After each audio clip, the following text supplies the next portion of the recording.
चलिए इस क्वेश्चन को देखो, ये भी 1 मार्क में आने के चांसेस है, एक फॉर्मूले पे बेस्ड है।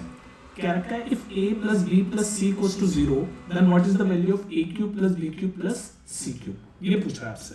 तो देखो क्वेश्चन ये करने के बहुत सारे तरीके हो सकते हैं, पर एक फॉर्मूला होता है आपका लंबा चौड़ा सा। अगर आपने मेरे से यूट्यूब पे पढ़ा है तो मैंने उस फॉर्मूले को याद करने का तरीका भी बताया था, पर यहाँ पर आप सीधे फॉर्मूला देख लो। फॉर्मूला वो ऐसा होता है कुछ कि a cube plus b cube plus c cube minus 3abc बराबर होता है a plus b plus c के, और मल्टीप्लिकेशन में यहाँ नीचे लिख रहा हूँ a square plus b square plus c square minus ab minus bc minus c। तो ये लंबा चौड़ा सा फॉर्मूला होता है, ठीक है।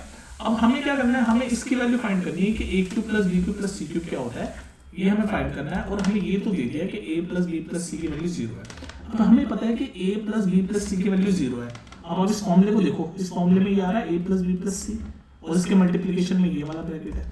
और आपको मैथ्स में आपको पता है कि कोई भी चीज से अगर हम 0 को मल्टीप्लाई करते हैं तो पूरी चीज 0 हो जाती है। तो हमें पता है ये a plus b plus c 0 है, यहाँ दे रखी है वैल्यू। तो इस 0 को इस वाले पूरे ब्रैकेट से मल्टीप्लाई करेंगे तो राइट हैंड साइड में तो ये पूरा 0 हो गया, इज इक्वल टू के राइट हैंड साइड में पूरा 0 हो गया, क्योंकि a plus b plus c 0 है।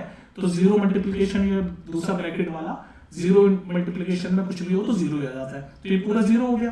तो यहाँ हमारे पास क्या बच गया, ये बच गया, और ये राइट हैंड साइड में 0 हो गया। तो मैं इसको यहाँ लिख रहा हूँ a cube plus b cube plus c cube minus 3abc, right hand side में 0 हो गया।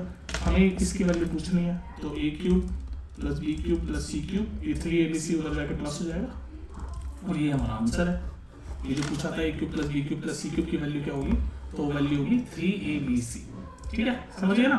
तो इस तरह से फॉर्मूले का खेलता है इस क्वेश्चन में। 1 मार्क में पूछता है क्वेश्चन कि फॉर्मूला बहुत बड़ा है, इसको याद करने का तरीका भी है। अगर आप ध्यान से देखो ना तो एक पैटर्न में चल रहा है formula, a b b c c a, तो ध्यान से आप देखो, इसको याद भी हो जाएगा, ठीक है।